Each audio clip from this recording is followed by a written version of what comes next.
নিতাই গৌরী সীতানাথ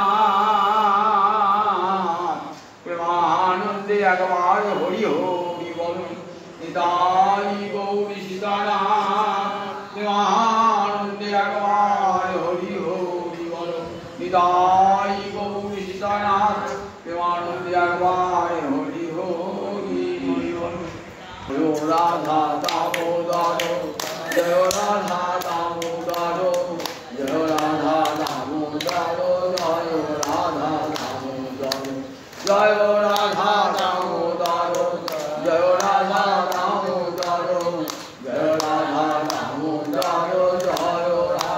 দামোদর জয় রাধা দামোদর জয় রাধা দামোদর জয় রাধা দামোদর জয় রাধা জয় নিতাই জয় নিতাই জয় নিতাই। সমবেত ভক্তবৃন্দের চরণে আমার কোটি কোটি দণ্ডবৎ প্রণিপাত। ভবেস্মিন দৃশ্যমানানাং অবিদ্যা কাম কর্মভি শ্রবণ শরণার্হানি করিষ্যন ইতি কেচন। এই শ্লোকটি কোথায় আছে? শ্রীমদ্ ভাগবতের 29 স্তব। কুরুক্ষেত্রের যুদ্ধ শেষ হয়ে গেছে। মহারাজ যুধিষ্ঠির ভারতবর্ষের একচ্ছত্র সম্রাট। পাণ্ডবরা সমস্ত বিপদমুক্ত, নিষ্কণ্টক রাজ্য পেয়েছেন মহারাজ যুধিষ্ঠির। সব ভয়ে তাদের চলে গেছে। এত দুঃখ দুর্দশা সব কিছুর অবসান ঘটেছে।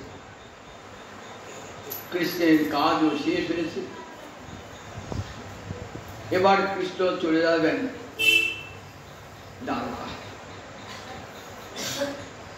সকলের কাছে বিদায় নিয়ে যখন রথে চড়তে যাবেন, সেই সময় মা কুন্তী দেবী এসেছেন, সঙ্গে পঞ্চপুত্র পুত্রবধূ দ্রৌপদী। নতজান হয়ে পিসিমা তো, কিন্তু কৃষ্ণকে পুত্রজ্ঞান করে জানেন কৃষ্ণ আমার ভগবান। নতজান হয়ে গীতাঞ্জলি ফুটে বলছেন, ভবেস্মিন দৃশ্যমানানাং অবিদ্যা কাম কর্মভি শ্রবণ শরণার্হানি করিষ্যন্তি কেচন। গোবিন্দ, জগতের কত শাস্ত্র তোমার আবির্ভাবের কত কারণের কথা বর্ণনা করেছে। শাস্ত্র খুলে দেখতে হয় কৃষ্ণ কেন ধরাতলে আবির্ভূত হয়েছেন।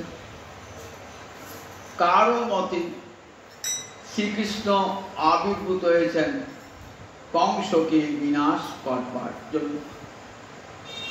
কেউ কেউ বলেন মহারাজ যুধিষ্ঠিরকে এবং পাণ্ডবগণকে সঙ্গদান করবার জন্য, তাদেরকে কৃতার্থ করবার জন্য কৃষ্ণচন্দ্র আবির্ভূত হয়েছে। কেউ কেউ বলেন ভক্তগণকে প্রেম বিতরণ করবার জন্য ভগবান শ্রীকৃষ্ণ আবির্ভূত হয়েছে।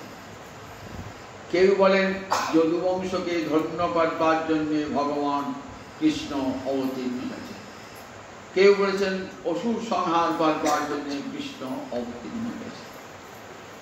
বিভিন্ন শাস্ত্রজ্ঞ ভিন্ন ভিন্ন ভাবে বর্ণনা করেছে। তা আমি তো মূর্খারমণি, বুঝিয়ে বলছেন আমি তো লেখাপড়া শিখি নাই, আমার তো শাস্ত্র পড়া নাই, আবার সাধন শক্তি নাই, সাধন বল নাই, জপ তপ ওসব আমার কিছুই নাই। তবে আমার যে সাধারণ বুদ্ধি, সেই বুদ্ধিতে আমি উপলব্ধি করেছি তুমি কেন পৃথিবীতে আবির্ভূত হয়েছ। আমি একটা নিজের বুদ্ধি দিয়ে উপলব্ধি করেছি তোমার এই পৃথিবীতে আসার কারণ কি। ভবেস্মিন দৃশ্যমানানাং অবিদ্যা কাম কর্মভি। ভবে মানে সংসারে, পৃথিবীতে। অস্মিন ভবে মানে এই পৃথিবীতে।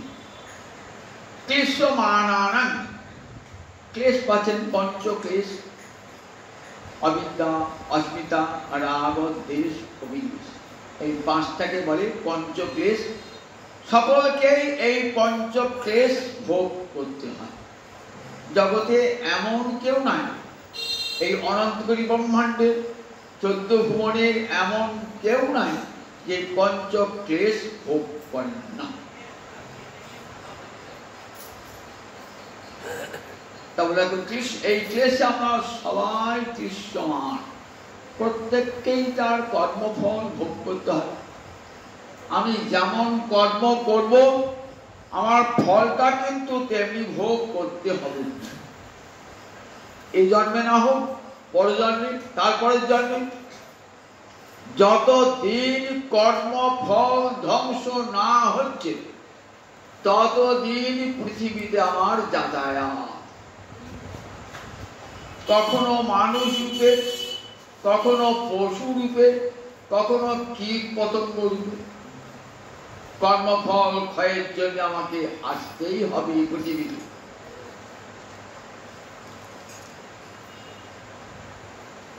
কর্মফল কখন হয়? কর্ম থাকলেই তো কর্মফল হবে, কর্ম না থাকলে তো আর কর্মফল হবে না। আমাদের কর্ম আছে তাই কর্মের ফল আছে। এই কর্মের যে প্রবৃত্তি, এটা কোথা হতে আসে? অবিদ্যা, কাম। অবিদ্যা হতে, অবিদ্যা হলো মায়ার একটা বৃত্তির নাম হলো অবিদ্যা। সে অবিদ্যা কি করে? অন্তরে কামনা জন্মায়, আর কামনাকে পূর্ণ করবার জন্য আমরা কর্ম করি। অন্তরে কত কামনা বলুন দেখি।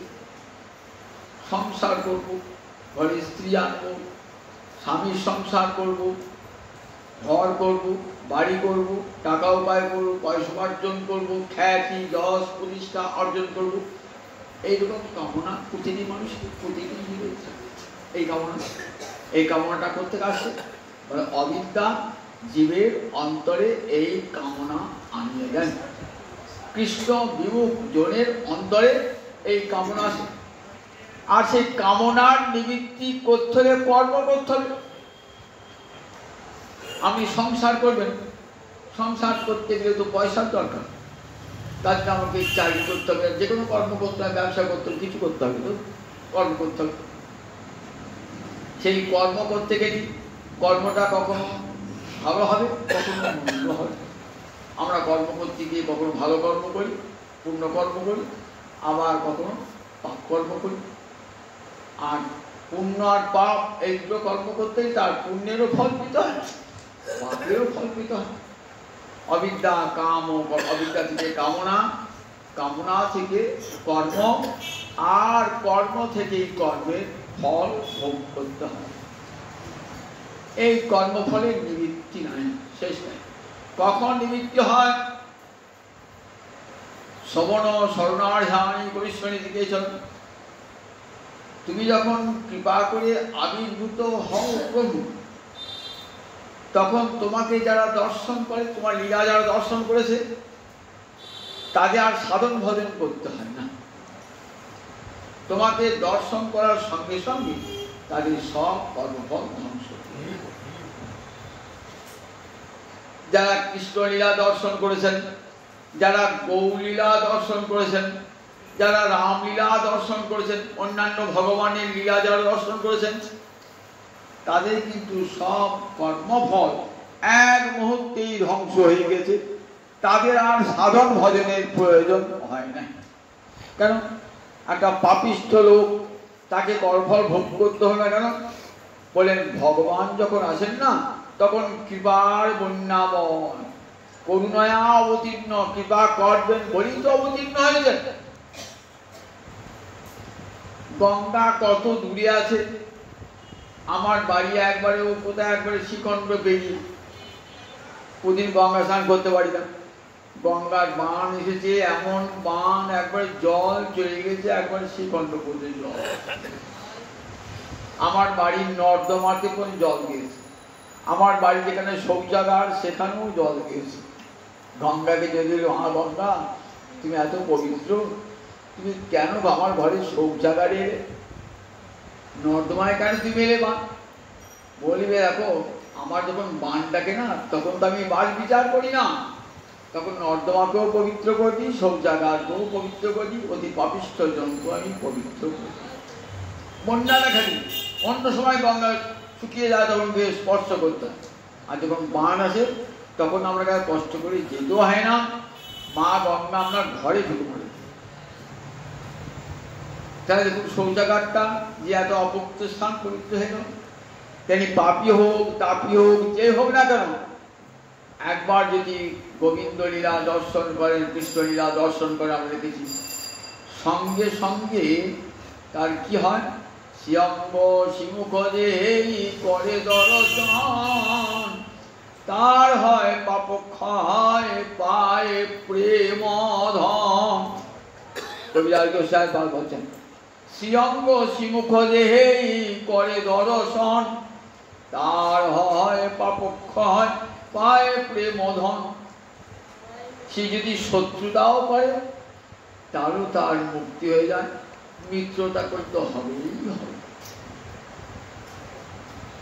কংসাদি অসুর শত্রুতা করেছেন, শিশুপাল শত্রুতা করেছেন কৃষ্ণলীলায়, তথাপি তাদের মুক্তি হয়ে গেছে, কৃষ্ণে মনটা দিয়েছে বলে মুক্তি হয়ে গেছে।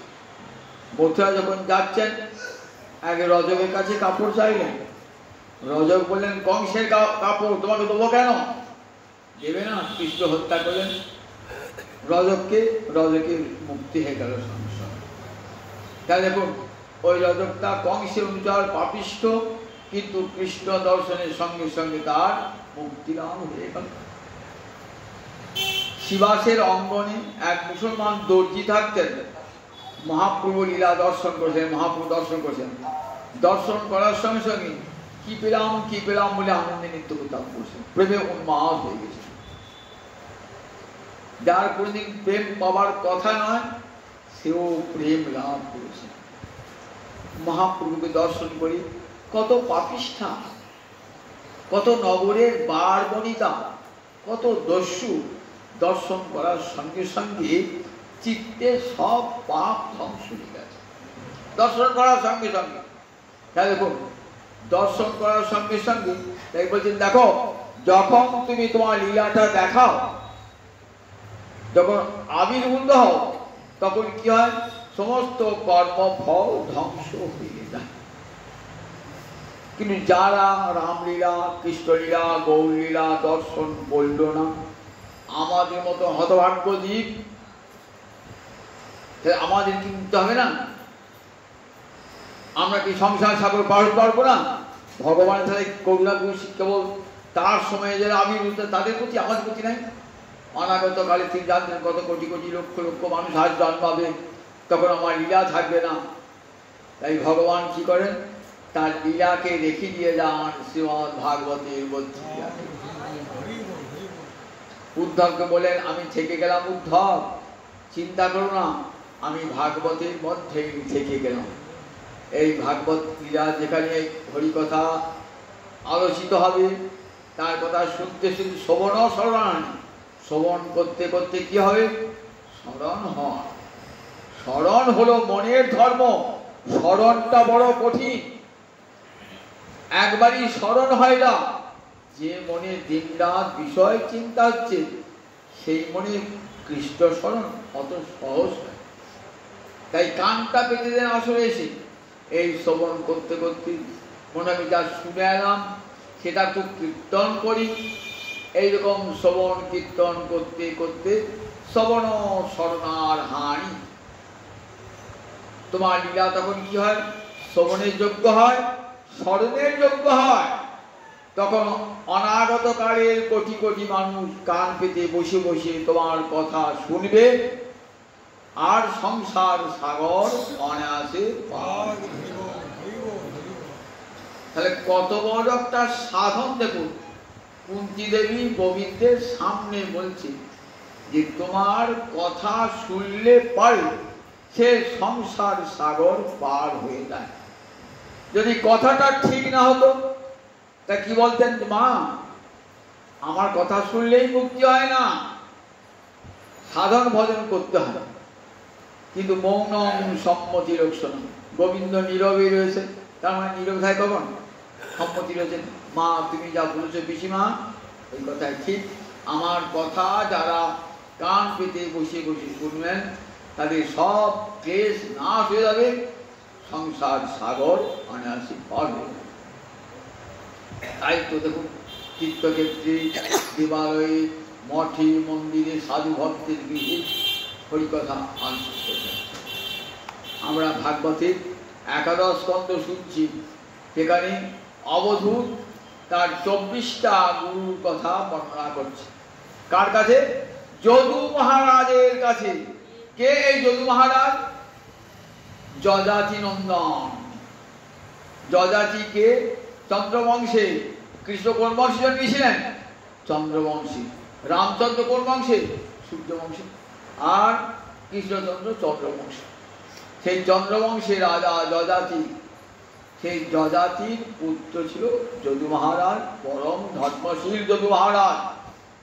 সেই যদু মহারাজ তার জিজ্ঞাসার উত্তরে এই দত্তাত্রেয় ঋষি অবধূত তার বলছেন, দেখুন রাজা, এই সংসার তাপদগ্ধ, যেখানেই যাবেন মহামায়ার তাপ ভোগ করতেই হবে। আপনি স্বর্গেই থাকুন, নরকেই থাকুন, পাতালেই থাকুন, আর মরতেই থাকুন, সংসার তাপ ভোগ প্রত্যেককেই করতে হবে। তোমার সংসার তাপ নাই কেন? তারপরে শুনবেন, আমার সংসার তাপ নাই কেন? আমি কেমন পরম শান্তিতে রয়েছি, যেন গঙ্গার জলে গা ডুবিয়ে রয়েছি, কোনো তাপ আমাকে স্পর্শ করছে না, সংসারে কোনো তাপ। জানেন মহারাজ, আমি 24 জন গুরুর কাছে শিক্ষা পেয়েছি। বাবা, লোকে তো একটাই গুরু করে, তুমি 24টা গুরু করেছো? বলে মহারাজ অবাক হয়ে যাচ্ছেন। 24টা গুরু আমার কানে মন্ত্র দিতে আসে নাই। আমার যিনি দীক্ষা গুরু আমাকে কানতে নিয়ে মন্ত্র দিতে, আমার দীক্ষা গুরু একটা। আর ভজন পথে চলতে চলতে আমি যার কাছেই কিছু পেয়েছি আমার ভজন শিক্ষার উপযোগী, তাকে আমি গুরু বলে গ্রহণ করেছি। সে পাপী হোক, দুষ্ট হোক, অসৎ হোক, তার কাছেও আমি শিক্ষার বস্তু পেয়েছি। মানুষ না হয়ে যদি অন্য প্রাণী হয়, তার কাছেও শিক্ষার বিষয় পেয়েছি। বারবনিতা, সে তো সমাজে ঘৃণ্য, আমি তার কাছেও শিক্ষা পেয়েছি। কুমারী বালিকার কাছেও শিক্ষা পেয়েছি। এই বলে একে একে 24টা গুরুর কথা বলছে। যার কাছ থেকে কৃষ্ণ ভজন শিক্ষা পাওয়া যায়, সে মুখে বলুক আর না বলুক, তার আচরণ থেকে যদি শিক্ষা পান, তাকে মনে মনে গুরু পদে বরণ করেছেন এই দত্তাত্রেয় ঋষি। বললেন মহারাজ, বায়ু আমার গুরু। আগের দিন আকাশ আর পৃথিবীর কথা বলেছি। বায়ু আমার গুরু। বায়ু তোমার গুরু হয়? যে বায়ু প্রবাহিত আছে, 2 রকমের বায়ু আছে। একটা বায়ু হচ্ছে প্রাণবায়ু। প্রাণবায়ু কটা? 5টা। প্রাণ, অপান, সমান, উদান, ব্যান। 5টা প্রাণবায়ু। প্রাণ, অপান, সমান, উদান, ব্যান। আমরা যখন আহার দিই কি করি? এই পঞ্চবায়ুকে আহার। এই পঞ্চবায়ু আমার হৃদয়ে ক্ষুধা জন্মায়, যশোরানল সৃষ্টি করে। এই পঞ্চবায়ু না থাকলে মানুষ মরে যেত, ক্ষুধা লাগতো না। পঞ্চবায়ু আমার হৃদয়ে, আমার উদরে ক্ষুধা সৃষ্টি করে। প্রাণ, অপান, সমান, উদান, ব্যান, আমরা এই পঞ্চবায়ুকে আহার দান করি। বললেন দেখো, পঞ্চবায়ু যখন আহার গ্রহণ করে, সে কিন্তু রসনা তৃপ্তির জন্য নয়, শুধু প্রাণটা টিকিয়ে রাখবার জন্য যেটুকু আহার করে। প্রাণ বৃত্তৈব সন্তুষ্টেন। বাবা আমাকে শিক্ষা দিলেন প্রাণবৃত্তি যেটুকুতে তোমার প্রাণটা রক্ষা পায় সেইটুকুতে তুষ্ট হবে। নৈব ইন্দ্রিয় প্রিয়, আমার রসনা একটা ইন্দ্রিয়, খেতে চাইছে, ভালো মিষ্টি খেতে চাইছে, ভালো রসালো জিনিস খেতে চাইছে, ভালো ঝালের জিনিস খেতে চাইছে, টকের জিনিস খেতে চাইছে, তা নয়, কিন্তু রসনা প্রিয় নয়, ইন্দ্রিয় প্রিয় নয়। তাহলে কি হয়? বলে ইন্দ্রিয় প্রিয় আহার গ্রহণ করলে পরে কি হয়? বললেন বাক্য এবং মন বিকৃত হয়ে যায়। সেই জন্যই গীতায় দেখবেন 3 প্রকার আহারের কথা বর্ণনা আছে। গীতা পড়েছেন তো? গীতা দেখবেন 3 প্রকার আহারের কথা বর্ণনা আছে। সাত্বিক আহার, রাজসিক আহার, তামসিক আহার। তামসিক আহার বাসি, পচা, দুর্গন্ধযুক্ত এই খাবারগুলো তামসিক। মদ্য, মাংসাদি, অমেধ্য অন্ন আদি সব তামসিক আহার। রাজসিক টক, ঝাল, নুন এগুলো সব হল রাজসিক আহার। আর সাত্বিক আহার হল যারা মধুর আহার, রসযুক্ত আহার, যেগুলি দ্বারা বল, দেহের বল, বুদ্ধি, আরোগ্য লাভ হয়, যে আহারের দ্বারা তাকে বলে সাত্বিক আহার। 3 প্রকার আহার বলছেন। দেখো যারা কৃষ্ণ ভজন করবেন, ভগবত ভজন করবেন, তারা সব সময় সাত্বিক আহার গ্রহণ করবেন। সাত্বিক আহারে কি হয়? সত্ত্বগুণ বিবর্জিত হয়। 3টে গুণের মধ্যে সত্ত্বগুণ সর্বশ্রেষ্ঠ গুণ। এই গুণটা কি করে? অন্তরে মেধা বৃদ্ধি করে। যত সত্ত্বগুণ আহার করবেন না, মেধা বৃদ্ধি করে, জ্ঞান সৃষ্টি করে, চিত্তকে নির্মল করে, পরমাণু বৃদ্ধি লাভ করে, রোগ থেকে আপনাকে দূরে সরিয়ে রেখে দেয়। দেখবেন গীতায় বলা সেগুলি, দেখবেন এগুলো কোনো শরীরে কোনো রোগ ঘেঁষতে দেয় না। এই সাত্বিক আহার বলেন গীতায়, বলে এই সাত্বিক আহার কারা করে? যারা সত্যগুণী ব্যক্তি, তারা এই সাত্বিক আহার করে।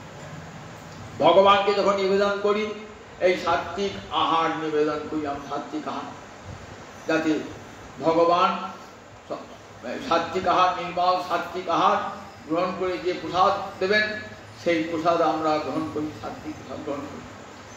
তাই ভগবানের যে দ্রব্য ভগবানকে নিবেদন করা হবে, সেটাও লক্ষ্য রাখতে হবে যেন আহারটা সাত্বিক হয়, শুদ্ধ সাত্বিক আহার হয়, তবেই ভগবান গ্রহণ করবেন। আমরা মনে করি খুব দামি দামি আহার পেলে পারে ভগবান বোধহয় প্রীত হবেন, খুব খানিকটা তেল ঢেলে দিলাম, খানিক জল ঢেলে দিলাম, খানিক গরম মশলা মিশিয়ে দিলাম, বলে গোবিন্দ তো তা গ্রহণ করবেন না। গোবিন্দ গ্রহণ করবেন শুদ্ধ সাত্বিক আহার গ্রহণ করবেন। কৃষ্ণ ভক্তেরাও সেই আহার গ্রহণ করবেন, যাতে আমার চিত্ত মন বিকল না হয়ে যায়।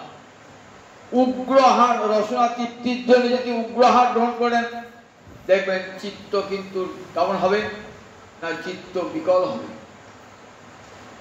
অনেকে বলে আহারের সঙ্গে কি আছে? বেদান্তাদি শাস্ত্র যদি পড়ে দেখেন, বলেন আহারের সঙ্গে মনের একটা বিরাট যোগ আছে। আহারের সঙ্গে আহারের একটা অংশ বর্জ্য পদার্থ হয়ে বার হয়ে যায়, একটা পদার্থ আমার অন্তরে রস রক্ত মেঘ সৃষ্টি করে, আর একটা অংশ আমার চিত্ত গঠন করে, মনকে গঠন করে।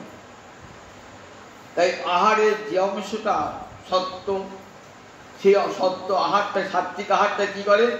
আমার মনটাকে নির্মল, মনটাকে সৃষ্টি করে। সেই জন্যে দেখবেন আচার্য রামানুজ, দক্ষিণ ভারতের পরম বৈষ্ণব, তিনিও স্বীকার করেছেন যে আহারটা কেমন হবে? সাত্বিক আহার। ভগবানকে নিবেদন করবেন সাত্বিক আহার, গ্রহণ করবেন সাত্বিক আহার। যার তার হাতে অন্ন গ্রহণ করবেন না। একটা অসাত্বিক লোক যে কোনোদিন সত্যগুণের ধার ধারে না, তার দ্বারা গোবিন্দের প্রসাদ নিবেদন করবেন না, নিজেও তার হাতে খাবেন না। অহংকারী, ধনী, বারবণিতা, দূষিত চরিত্র এদের ঘরে কখনো খাবেন না, এদের দেওয়া আহার্য গ্রহণ করবেন না। তাহলে কি হবে? মনটা অপবিত্র হয়ে যাবে। আহারের সঙ্গে একটা মনের সম্পর্ক আছে, সেই জন্য আহার বিষয়ে সবসময় আমাদেরকে সচেতন থাকতে হবে। যদি ভগবত ভজনের পথে অগ্রসর হই, রামায়ণ মহাভারতী শাস্ত্র পড়লেই দেখতে হবে যে আহার একটা বিশেষ সম্পর্ক আছে। সাত্বিক আহার না হলে মন কখনো শক্ত গুণযুক্ত হয় না। একথা জগতের সমস্ত সাধু মহাত্মা উচ্চ কণ্ঠে বলে গেছেন। আপনি যদি না মানেন তাহলে করার কিছুই নাই, কিন্তু শাস্ত্র নির্দেশ হলেন যে আহার সবসময় সাত্বিক হবে। ভগবানকে যখন ভোগ নিবেদন করেন আমরা কি বলি? সাধু সাবধান, এর করো অবধান। এটাকে যেন কখনো এই প্রাকৃত পঙ্গতে বুঝি। দেখেন না বাবাজিরা মহান্তরা বলছে সাধু সাবধান। এই জগতে ডাল ভাত বলে মনে করো না, প্রসাদের বিচার করো না। আমরা বলি এটা নুন হয় না, এটা ঝাল হয় না, কতক্ষণ বিচার করি তো। বলি যা কৃষ্ণের অধামৃত তার আবার বিচার? গোবিন্দ খেয়েছেন যেটা, সেটা অধামৃত হয়ে গেছে। কৃষ্ণের যে ফেলা লব, কৃষ্ণের যে ভুক্ত শেষ তার ফেরা নাম, তার এক লব পায় সেই ভাগ্যবান।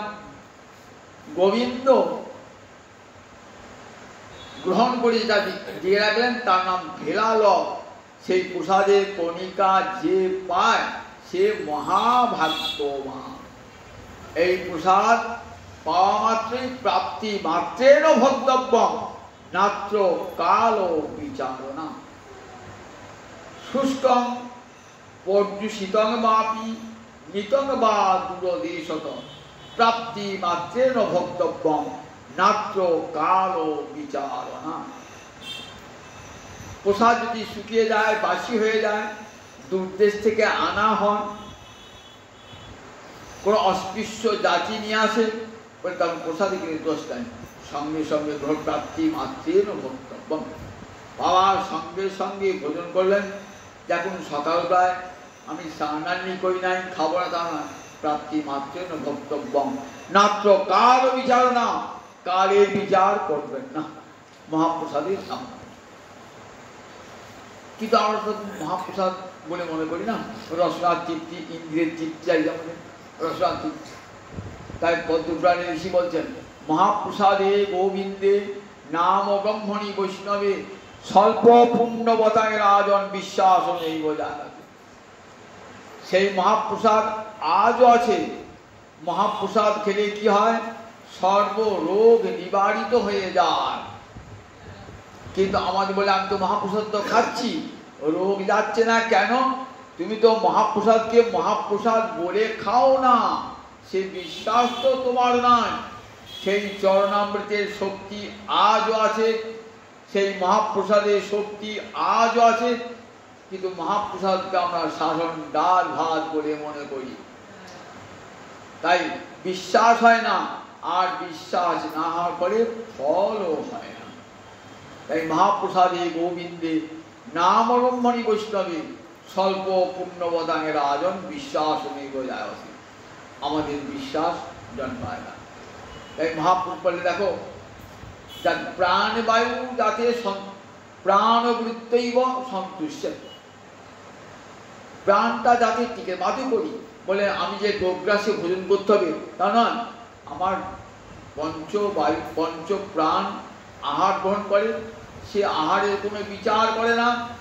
সে বিচার করে আহারটা শুদ্ধ কিনা, ইন্দ্রিয় প্রিয়কে আমার রসনার তৃপ্তি দান করবে তা নয়, শুধু দেহটাকে বাঁচিয়ে রাখবো। কেন দেহটাকে বাঁচিয়ে রাখবো? কেন না, ভজন করতে গেলে দেহটাকে বাঁচিয়ে রাখতে হবে। শরীরম একদম খরি ধর্ম সাধন। আমার শরীরটা যদি না থাকবে আমার ধর্ম সাধন হবে? শরীরম একদম খরি ধর্ম। কুমার সম্ভব কাব্যে আমরা দেখি মহাদেব ব্রহ্মচারী বেশে গিয়েছেন দেবী পার্বতীর কাছে। দেবী পার্বতী আহার করছেন, সামান্য আহার গ্রহণ করছেন। তা বলছেন দেখো তুমি এমন সুকুমারী, তুমি রাজভোগ খেয়ে মানুষ হয়েছ, রাজকন্যা, তুমি এমনি করে এই গাছের পাতা খেয়ে কি করে বেশ থাকবে? দেখো, শৈলমাধ্যম খলি ধর্ম সাধন, আগে শরীরটাকে রাখো, তবেই তো ধর্ম সাধন হবে। মহাকবি কাজে শৈলমাধ্যম খলি ধর্ম সাধন, শরীরটা রাখার জন্যে আহার গ্রহণ করতে হবে। শুধু খাবার জন্য আমরা পৃথিবী আসি নাই, আমরা এসেছি পৃথিবী ভজন করবার জন্যে। কিন্তু না খেলে আমার ভজনের শক্তি থাকবে না বলেই ভোজনটা। উদ্দেশ্য আমার ভজন, ভোজন নয়, উদ্দেশ্য ভজন। কিন্তু ভজন করতে গেলে আমাকে ভোজন করতে হবে, এবং সেই ভোজনটা সবসময় সাত্বিক আহার। ইন্দ্রিয়ের রসনা তৃপ্তির জন্য নয়, ইন্দ্রিয় তৃপ্তির জন্য নয়। আবার আমার চিত্ত বিকল হয়ে যায় এমন আহার জন্য না।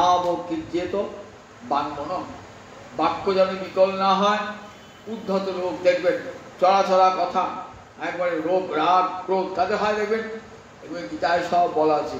যারা রজগুণের আহার গ্রহণ করে খুব রাগী, খুব হিংস্র, খুব ক্রোধী হয়, রজগুণের উত্তেজক আহার গ্রহণ করে। ভালো করে খুব দেখবেন, খুব রাগী ব্যক্তি, ক্রোধী ব্যক্তি আহারি গুণ আহারে বলি। আবার অতি সাত্বিক, ধর্মপরায়ণ, শাস্ত্রগ্রন্থ অনুশীলন করে, তার জন্য সাত্বিক আহার গ্রহণ করছে। আবার বিবেক শূন্য ব্যক্তি দেখবেন কি খাচ্ছে, অমৈত্য বস্তু খাচ্ছে, বাসি পচা দুর্গন্ধ প্রাণীর মাংস তারা খেয়ে জীবন ধারণ করে, তারা এইটিকে আহার গ্রহণ করছে। বলেন তারা তামসিক আহার গ্রহণ করে। এরা কখনো ভগবত ভজন করে না। এরা ভগবত ভজন করলেও ভগবানকে কি দেন, ওই তাদের এই তামসী আহারটা ভগবানকে নিবেদন করি না।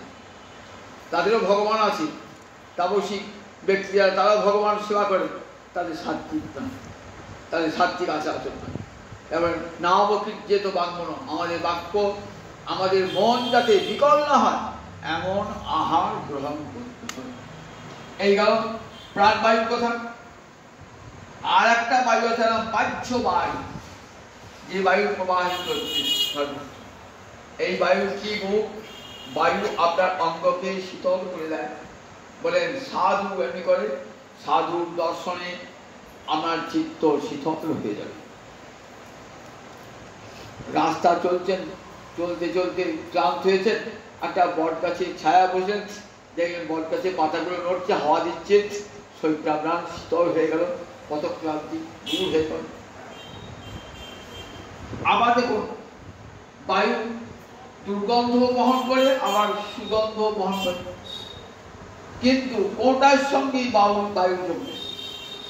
বায়ুর যোগ দুর্গন্ধের সঙ্গে যোগ নেয়, আবার সুগন্ধের সঙ্গেও যোগ নেয়। কিছু বহন করে যায়, সে দুর্গন্ধ বহন করে, আবার সুগন্ধ বহন করে। বলে সাধু কৃষ্ণভক্ত, তাদের কাছে সাধু অসাধু বিচার নাই, সকলের সঙ্গে তারা মেশেন, কিন্তু মিশলেও তাদের প্রতি আসক্ত হন না। গুণ দোষ ব্যাপাতাত্মা, বলে তারা গুণ দোষ বিচার বিবেচনা করে ন বিসর্জিত বায়ুবৎ, বায়ু যেমন তাতে সংসক্ত হয় না, আসক্ত হয় না, তেমনি কারো প্রতি আসক্ত হয় না। দেখো একটা সাধু, সে চোরের সঙ্গে ডাকাতের সঙ্গে রয়েছে, আবার একটা সাধু ব্যক্তির সঙ্গে রয়েছে, কিন্তু ওই সাধুটার গুণও তাকে স্পর্শ করছে না, আবার ওই অসাধুটার গুণও তাকে স্পর্শ করছে না। সাধু তো গুণাতীত, এ জগতের কোনো গুণ তাকে স্পর্শ করতেই পারে না। সবার মাঝে রয়েছেন, সবার মাঝে থাকলেও সবার কোনো গুণ দোষ তাকে স্পর্শ করছে না। ঠিক বায়ু সর্বত্র প্রবাহিত। বায়ু যেমন বলে না যে ওই গরিবের ঘরটা বাতাস দেবো না, বড় লোকের ঘরে বাতাস দেবো, বলে বায়ু সবার ঘরে বাতাস দেয়। তার কাছে বড় লোক, ছোট লোক, ব্রাহ্মণ, চণ্ডাল বলে তার কাছে কোনো বিচার নাই। বলে সাধু ঠিক আছে, সাধু কখনো কে অপরাধী, কে পাপী, কে পুণ্যবান, এ কথা সাধু চিন্তা করে না। সাধু সকলকেই করুণা করে, সকলকেই, এটা সাধুর স্বভাব। বলে ঠিক বায়ু কত স্বভাব, কিন্তু ওই সাধু অসাধু যেই থাকে না কেন তার গুণটা তাকে স্পর্শ করবে না। বায়ুর কাছে আমি এই শিক্ষাটা পেয়েছি, সর্বত্র যাবে। গুণাচিত মানুষ যে হয় না, গীতায় দেখবেন গুণাচিত মানে প্রকৃতির তিনটে গুণ থেকে অনেক উঁচুতে সে উঠে গেছে, আর তিনটে গুণ তাকে স্পর্শ করছে না। আমাদের পাপ পুণ্য হয় কেন?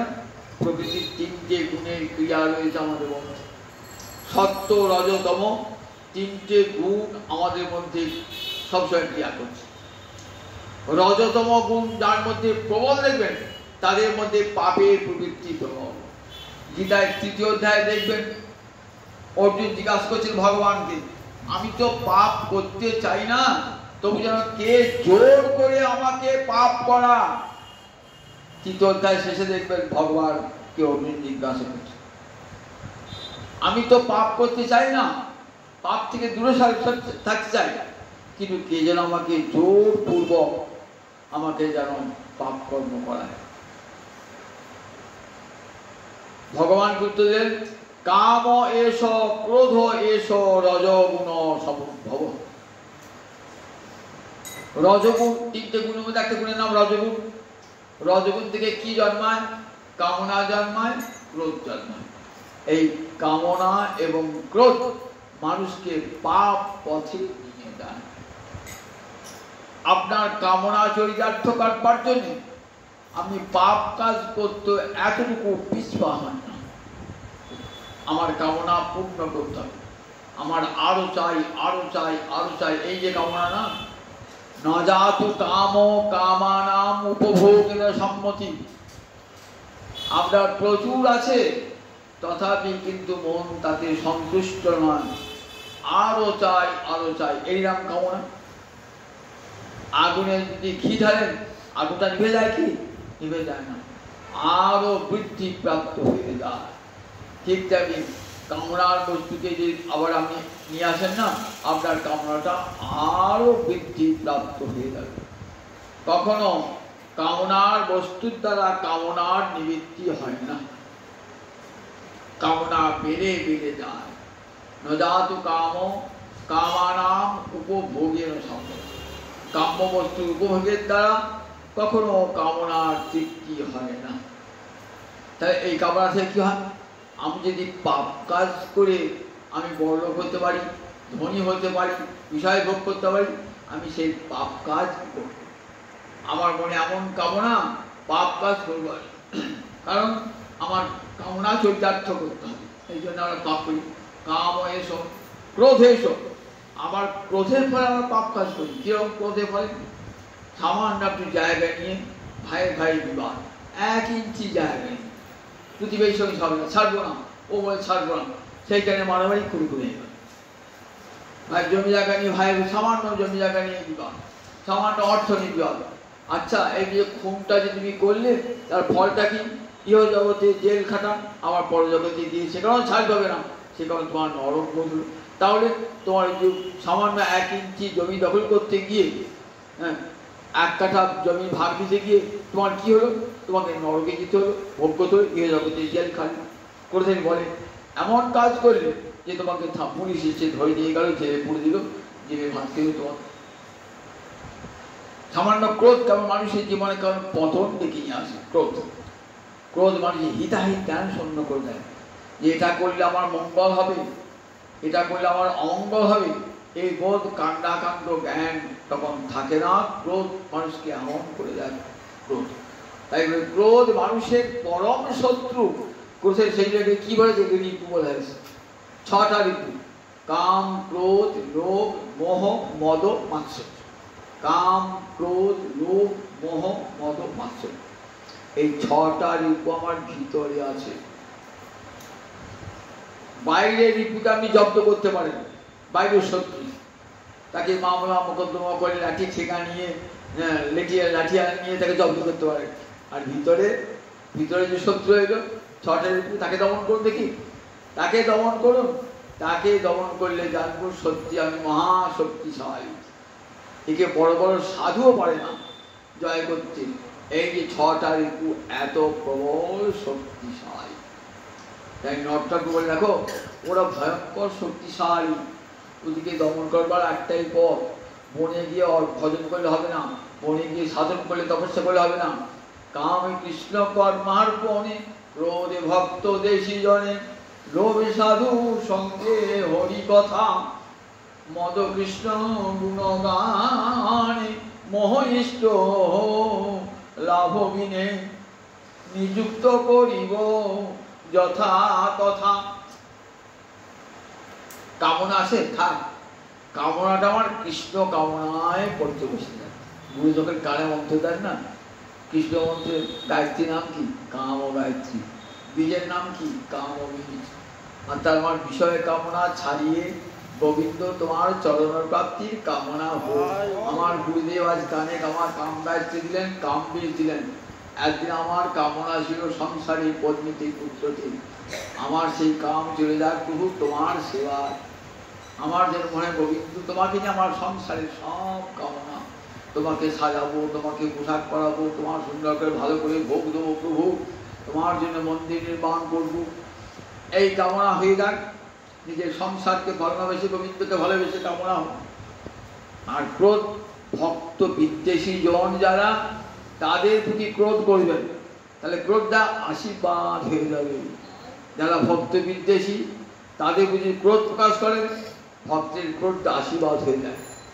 নারদের ক্রোধ হলো কার প্রতি বলুন দেখি? নলকুবের আর মৈত্রী। এরা কার ছেলে? স্বর্গের কোষাধ্যক্ষ কুবের। কত বড়, কত কোটি কোটি টাকা তার কুবের। তার ছেলে তো খুব অহংকার, আমরা রাজার ছেলে খুব অহংকার। তারা নারদকে রেখে উলঙ্গ হয়ে নৃত্য করছে। আর নারদকেও মানবো কি? নারদকেও আপনি ভিকির বামন, ওকে মানবার দরকার নেই। এমন সুন্দর দুর্লভ মানব দেহ পেয়ে তোমরা এমন উচ্ছৃঙ্খল হয়েছ, তোমাদেরকে নিরিন্দ্রিয় করে দেবো, ইন্দ্রিয় বিহীন করে দেবো। এমন সুন্দর ইন্দ্রিয় যে কৃষ্ণ ভজন হলো না, নিরিন্দ্রিয় অর্থাৎ যার ইন্দ্রিয় নাই, বৃক্ষের ইন্দ্রিয় নাই, স্থাবর এক জায়গায় থাকে, চলাচল করতে পারে না, ওই নিরিন্দ্র বৃক্ষ করবো। কিন্তু কোথায় বৃক্ষটা করবো? ওই নন্দ মহারাজার অঙ্কনে। দেখেছেন কেমন আশীর্বাদ হয়ে গেল? ভক্তজনের ক্রোধটা কেমন আশীর্বাদ হয়ে যায়। ভক্ত যদি ক্রোধ প্রকাশ করে তাহলে সেটা আশীর্বাদ হয়ে যায়। ক্রোধ ভক্ত বেশি লোভ আর কি বল কাম কৃষ্ণ কর্মার্পণে ক্রোধ ভক্ত দেশি জনে। আমি বাড়িতে গরু পুষবো কি জন্যে? আমার গোবিন্দ সেবার জন্য। যদি ছানা খাবার জন্য না, কয়লার কাছে দুধ কিনি, ভালো ছানা হয় না। গোপাল আমার দুধ ছানা খেয়ে মানুষ দুধ ছানা খাওয়া, আর বাড়িতে গরু পুষেছে। আর কামি ব্যক্তি ভালো করে ডাক্তার বলেছে ছানা খেতে হবে, ঘি খেতে হবে, ঘি খেতে হবে, আমি করছি তোমার তফাৎ আসছে। তাই আর ভক্তের কামনা সব গোবিন্দকে, সুন্দর মন্দির করবো, সুন্দর করে সিংহাসন করবো, সুন্দর করে পোশাক পরাবো, সব এই সব কামনা চলে যায় ভগবান। কাম কৃষ্ণ কর্মার্পণে ক্রোধ ভক্ত দেশি জনে লোভ সাধু সঙ্গে হরি কথা। লোভ আছে তো, হরি কথায় লোভ হোক, শিবহরির প্রসাদে লোভ হোক, গোবিন্দের প্রসাদে লোভ হোক, হরি কথা শুনবে লোভ হোক। বলেন বলেন দেখো কৃষ্ণে কৃষ্ণে ভক্ত কৃষ্ণ ভক্তি অস ভাবিতামতি বিরদাগ্নে বিকৃত প্রলোভ্যতি। কৃষ্ণ ভক্তি রসে ভাবনা দেওয়া মন যদি কোথায় কিনতে পাও কিনে হবে। তা কিনতে গেলে তো পয়সা লাগে, যে কোনো জিনিস এই জগতে কিনতে গেলে পয়সা লাগে। তা এই কি পয়সা লাগবে? লৌলম মূল্যম এই কলম। একমাত্র লালসা আর গোবিন্দ মন্দিরে হরিকথা হবে, কি হবো শুনবো, আগুল আকাঙ্ক্ষা নিয়ে ছুটে আসছেন লোভে।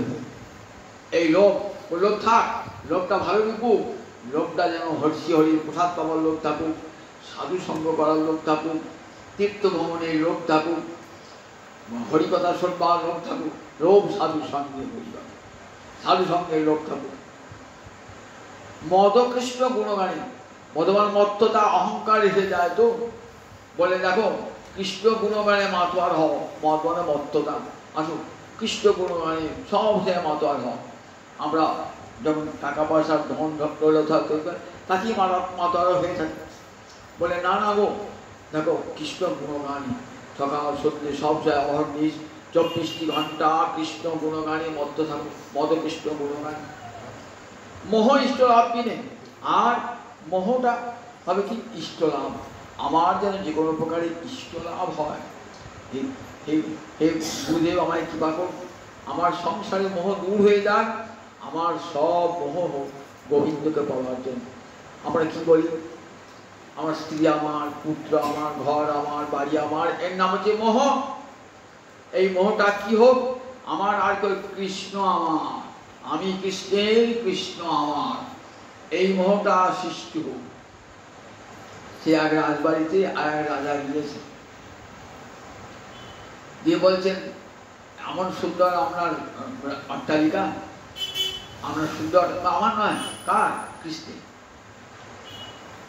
ফুলের বাগান দেখা যায়, আহ কি সুন্দর ফুলের বাগান আপনার, আমার ফুলের বাগান না, কৃষ্ণের ফুলের বাগান।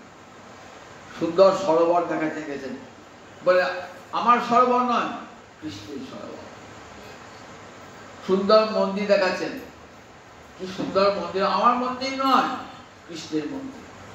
এই সুন্দর বিগ্রহ সিংহাসনে বসাচ্ছে, কি সুন্দর বিগ্রহ, না বলে ওইটি আমার, ওইটি আমার, বিগ্রহটি আমার, আর কোনটাই আমার নয়, ঘর নয়, বাড়ি নয়, সোন নয়, সম্পদ নয়, ওই বিগ্রহটি আমার।